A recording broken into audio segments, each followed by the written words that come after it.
Welcome back.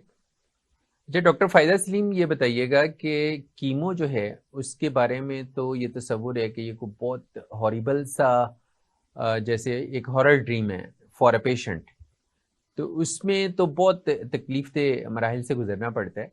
तो आपने जो पहले बताया ब्रेक से पहले हमें, वो तो ऐसे लगता है जैसे कुछ भी नहीं था और आप बड़े सुकून से इस प्रोसेस से गुजर गई हैं। उसको थोड़ा सा एलेबोरेट करेंगी हमारे नाजरीन के लिए। जी जरूर। जी बिल्कुल। मैं मेरा मतलब मकसद बिल्कुल ये नहीं है कि मैं इसकी जो पेन है उसको किसी भी सूरत कम करूं किसी के लिए भी। कीमो के हवाले से मैं बिल्कुल नहीं चाहूंगी कि जो इसकी जो मुश्किलात हैं उससे इनकार कर सकूं, या बल्कि मैं तस्लीम करना चाहूंगी कि ये वाकई एक मुश्किल सफर है। जिस्मानी तौर पे आपको बहुत सारी मुश्किलात का सामना करना पड़ता है, जिनमें बालों का चले जाना एक अहम हिस्सा है इसका। आपकी इम्यूनिटी बहुत कम हो जाती है, आप किसी भी इन्फेक्शन को बहुत आसानी से मतलब आपकी बॉडी पकड़ सकती है, और जो फिर जिसको जाने में, ट्रीट करने में बहुत वक्त लग सकता है। अल्सर्स होना, मुंह के अल्सर होना बहुत आम है, डायरिया, वॉमिटिंग। तो हर बॉडी पे कीमो का असर मुख्तलिफ ही होता है। जरूरी नहीं सबको सब सिम्टम्स हों, सब मुश्किलात हों, लेकिन आम तौर पे ये हैं और रही हैं ये मेरे साथ। फिर आपके ब्लड काउंट्स बहुत ऊपर नीचे होते रहते हैं, उसके लिए आपको फिर हॉस्पिटल्स के चक्कर लगाने पड़ते हैं, इमरजेंसी के चक्कर लगते हैं। जैसे मुझे प्लाज्मा भी लगा, और ब्लड मतलब रेड ब्लड सेल्स भी मुझे लगवाने पड़े, क्योंकि वो काफी डाउन हो गए थे। तो जी हाँ। तो इसमें जो इसका आपका इम्यूनिटी लेवल जो है उसको इम्प्रूव करने के लिए या बाकी जो मल्टीपल इसके इफेक्ट्स हैं उनसे लड़ने के लिए क्या आपको स्पेशल कोई डाइट लेना होती है?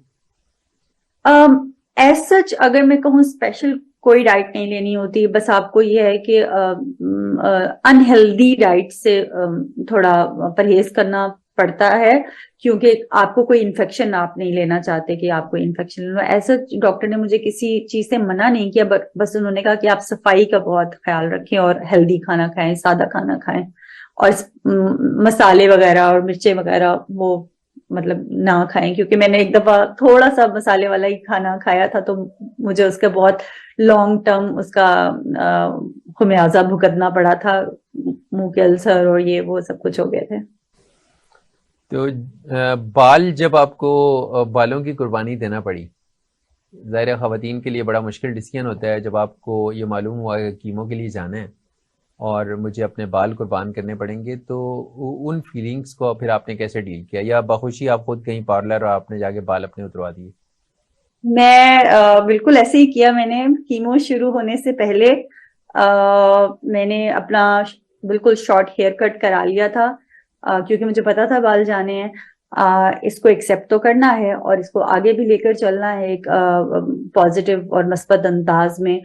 तो कीमो स्टार्ट होने से 2 दिन पहले ही मैंने पार्लर की अपॉइंटमेंट ली और अपना शॉर्ट हेयर कट करा, जो शायद मैं जिंदगी में कभी भी ना कराती। तो मैंने सोचा बाल तो जाना ही है, तो क्यों ना एक ट्राई भी किया जाए नया हेयर कट।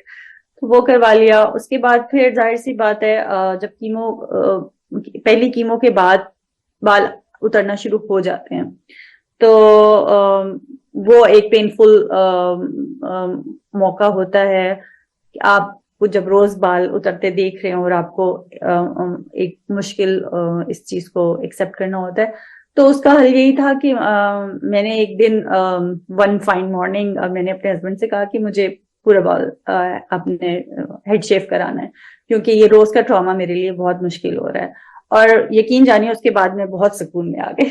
अरे डॉक्टर साहब, ये बताएं कि इस पूरे प्रोसेस में जो फैमिली मेम्बर्स मिलने के लिए आते हैं, दोस्त अहबाब मिलने के लिए आते हैं, या जो लोग भी तीमारदारी के लिए आते हैं, तो उनकी तरफ से कोई पॉजिटिव वाइब्स थी, कोई हौसला अफजा होता था, या जैसे हमारे यहाँ एक कल्चर है कि लोग मरीज को पूछने जाते हैं तो उसको मजीद डिप्रेशन में डाल देते हैं, या हॉस्पिटल में जब आपका जाना आना होता था तो वहाँ के जो अटेंडेंट होते थे या रूटीन में लोगों का रवैया कैसा था? यानी वो आपको उम्मीद दिलाते थे या मायूसी फैलाते थे? मैं कहूंगी कि मुझे ये खुशकिस्मती से मुझे ऐसे ही फैमिली मेंबर्स मिले जो मुझे उम्मीद ही दिलाते थे और हमेशा मेरा हौसला बुलंद रखते थे। और इसकी एक वजह ये भी थी कि शायद मैं उनको मौका भी नहीं देती थी कि वो परेशान हो और फिर मैं भी परेशान हूँ, क्योंकि फिर हमें डबल चीजों को हैंडल करना पड़ जाता कि एक तो कोई अगर आ रहा है और रो रहा है आपके सामने और परेशान हो रहा है, और तो आपका अपना मसला पीछे रह जाता है और आप दूसरों को संभालने में लग जाते हैं। तो शुरू से ही मुझे पता नहीं, ये अल्लाह की तरफ से ऐसे ही था कि मुझे यही रास्ता मैंने चुना कि मुझे इसको इस तरह नहीं लेकर जाना कि किस परेशानी हो सबको। अच्छा, आपका यूट्यूब चैनल देखें तो लगता है कि आपने उस सारे फेस को बड़ा एंजॉय किया, और आपसे इंटरव्यू करने का पर्पस भी यही था कि आपके शॉर्ट्स को या रील्स को या वीडियोस को चेक करें तो ऐसे लगता है जैसे आप उस फेस को एंजॉय कर रही हैं। तो मतलब रियली क्या ऐसा ही था?